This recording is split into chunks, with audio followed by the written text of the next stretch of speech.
Hello, everybody. I got told off for not doing a sufficient hello when I first did this. Welcome to Get the Table. This is Michael Sidgwick. This is Andy Murray. I am not, of course, Adam Wilbourn. If you've been absent all week, I don't know when this is going out, but if you've been absent for most of this week, he is away off having, the best weekend of his life, allegedly marrying the woman he loves or something. I wasn't really paying attention. Pretty good, I hear, yeah. Yeah, it's been fine. Just the rest of us have to pick up all of his slack, don't we? Anyway, we're here to talk about the biggest revelation in WWE over the last 2 weeks and what it could mean for the product going forward. Specifically, their move away from TV PG to potentially trying to get a more teenage audience. Now, they might not be mutually exclusive. We could get them both, but it seems like you can't have one without the other. So, boys, before we get into the ins and outs of this and talk about how they've done it so far, can they appeal to a teenage audience whilst remaining PG? Yeah, I would say so. Effectively, though. Like, I don't know many teenagers, that's the thing. Yeah, Your Honour. Don't hang out with them.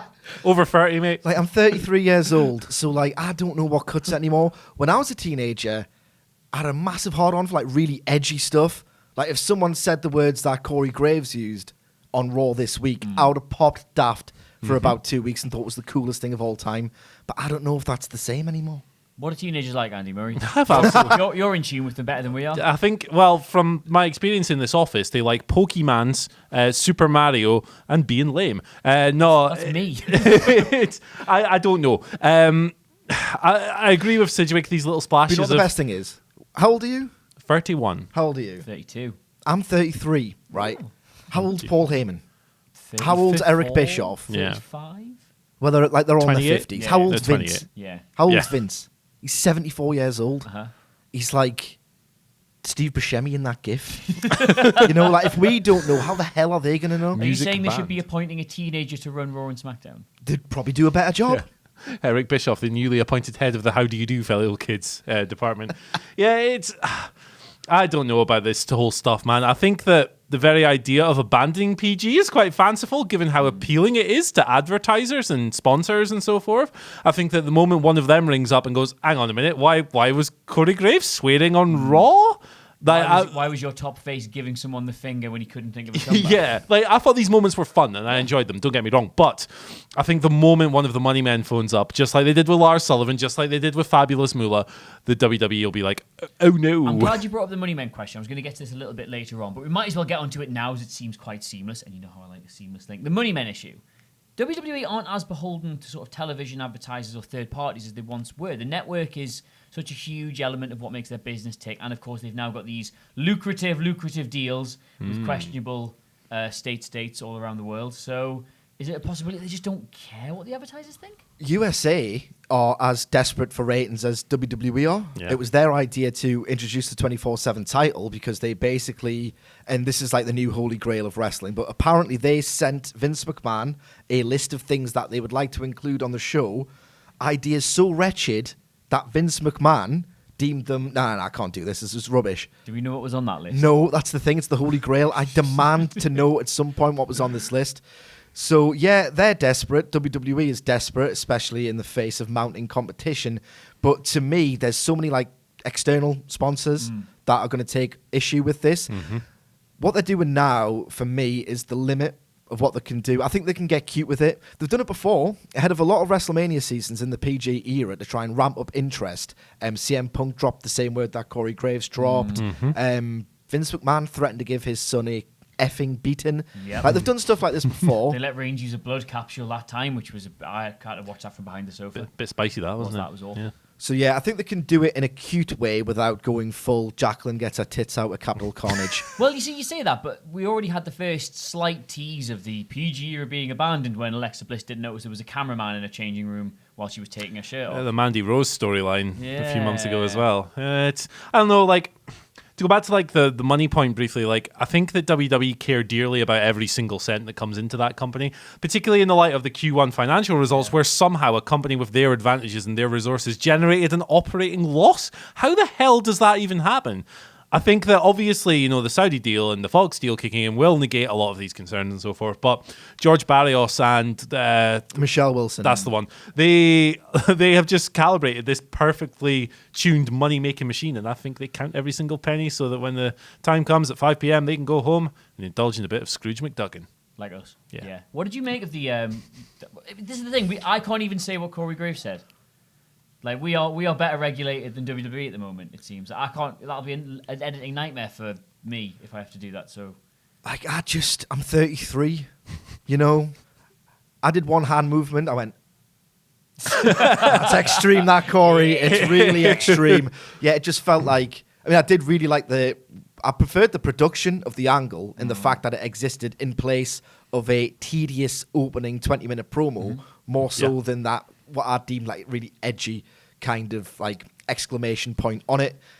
Yeah, I'm 33. I'm not impressed by swearing, even though I do it all the time to substitute for creativity in my articles. well, you touch upon not being impressed by swearing because there's a possibility that might not be how they actually go for the teenage audience. We're sort of assuming that because we were absolutely horrible at that age, all they want is blood, swearing, and tits, which are probably going to get little bits of here and there. But of course, there's also the news that they're going to push Ricochet big time because they think he could appeal to this teenage audience with his like superhero aesthetic and his otherworldly Video game abilities. stuff. Is there a possibility they just are trying to move with that child audience they've been appealing to for the last however long? They're just trying to sort of move with them as they're getting older. I've got two thoughts on this very briefly. One, it's all going to get undone when it comes to the next Saudi Arabia show Yeah. because they love their old decrepit horses that really should be glue at this point. Another thing, right, and again, I don't hang around with teenagers, Your Honour. Your Honour. So I've got lapsed WWE fans of a similar age. And they always ask for updates because, you know, even if you'd fallen out of love with wrestling, it's such a fascinating thing that you're kind of always curious about what the goings on are.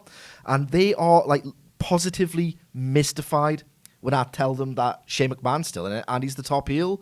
All the McMahons are back and they're running the show. Like, are you kidding? Yeah. Like, is it still 20 years ago? And it's like, well, yeah, brother, it kind of is.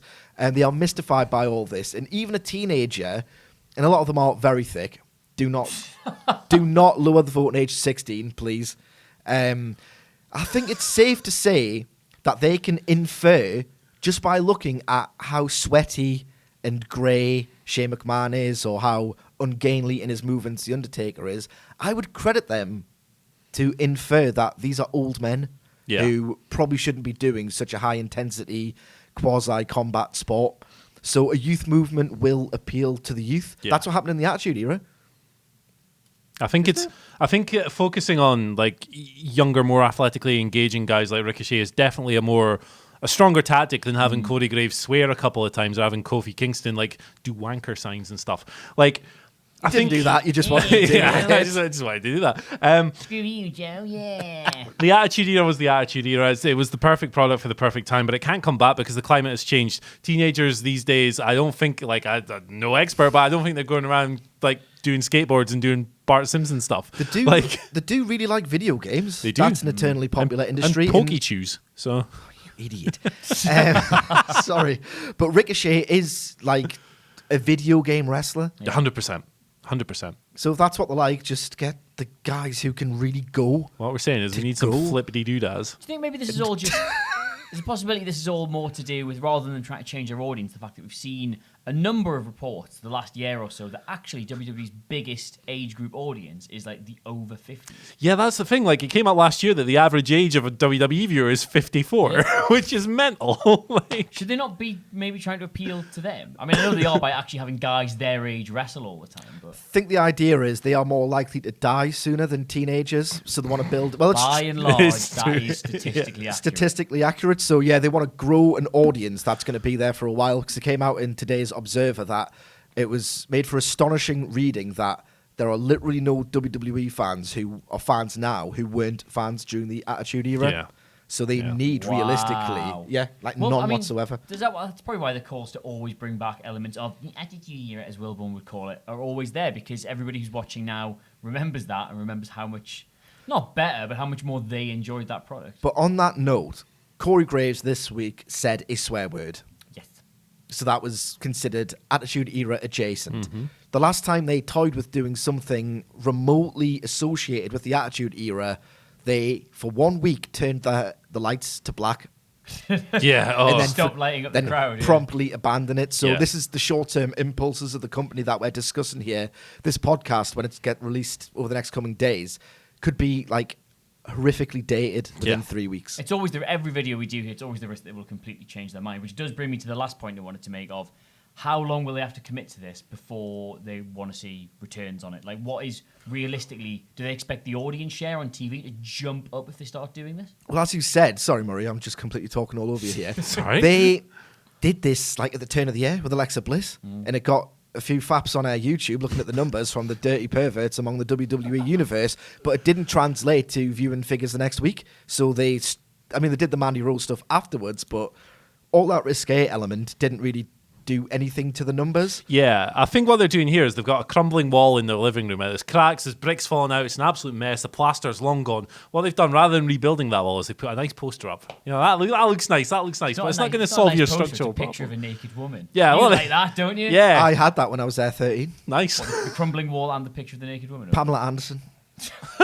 Of course, of the time. Are you expecting this to get dropped? Like, Yes. are they going to go straight back to just their Oh God, usual... yeah. It's WWE in 2019. They're going to drop it within a couple of weeks. Remember Robert Roode? I do remember Robert Roode, but I mean, we're supposed to be being positive this week about changes and like tweaks to the product and creative. How long are we giving the benefit of the doubt for? I mean, they are scared. Yeah. I mean, I don't know the extent to which Paul Heyman's been vested with powers to like fundamentally change things, but this came out of complete nowhere to me. Like absolute nowhere, as it did for everyone. He's not done this in years and years and years. The last time he did it was it lasted for 3 weeks, if that, with Bill Watts. Yeah.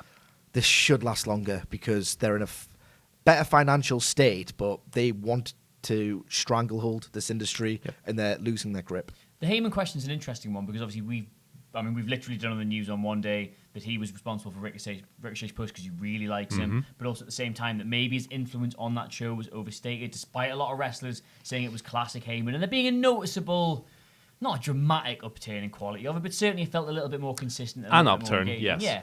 There's been mixed reports about what his influence actually was over that show. Is there a danger we're getting really carried away with all of this? Oh, yeah. Yeah, 100%. But that's Are we WWE. allowed, though, after all this? No, all you're this absolutely season? allowed to because the TV is so frequently rotten that even like the slightest glimmer of hope should absolutely be latched onto. Let yourself enjoy the moment rather than doing what we just done here. Final points on this. Do you think it's a good idea? We haven't actually discussed that. For them to appeal to more of a teenage, to try and get maybe away from the PG element, make it a little bit less kid-friendly, move into a slightly more mature demographic, similar to how we've heard AEW, we're going to go for that sort of 14-plus age bracket. Yeah, I think it's a good idea because it's not just the teenage demographic. The whole edgy thing doesn't appeal to me anymore. As I said, like I'm 33, but if nothing else, if they credit us with the intelligence of a teenager more than the intelligence of a child, then that can only make Step me forward, invest more because I'm sick of being made to feel thick by that idiot Michael Cole. I think that it is, for me, it's absolutely 100% a good idea. I don't know about the method, though. I feel like these, having choreographed swear a bit, it's a bit superficial to me. I think that for me, I'm pretty much a PG advocate. I think generally it was a good idea and so forth, but the biggest problem I've had with the PG era is it's nothing to do with like toning down violence or taking titties away from TV and all this stuff. It's the dilution of storylines, the homogenization of characters, where everything is one note, everything is A to B. You can see every single beat coming. You might get like one genuine surprise every 3 months. Returning to a more layered, nuanced form of storytelling, one that is understandable by people over the age of 5 years old, would be good. Not 5 years old. That's the wrong point. 20. There 20, we go. because we don't hang out with 5-year-olds or teenagers, Yeah. do we? Well, I've got a 4-year-old son, so I'm allowed. We don't Fair hang out with enough. 5-year-olds yet. It's in the post. Yeah. Good. Any final thoughts on this? No. No. No, me neither. Anyway, let us know what your final thoughts are in the comments below. Of course, don't forget to like, share, and subscribe. Andy, where can they get you on Twitter? Andy H. Murray. The H stands for Homogenization Horatio. There we of go. creativity. There we go. And Max Sidgwick. M. Sidgwick. M stands for Yep. Michael. Yep, there we go. Great. I've been Adam Clery. Does Adam Clery, Well Clery. You get us all at WhatCulture WWE. But in the meantime, thank you all for watching. We will all see you soon. Bye. Tra.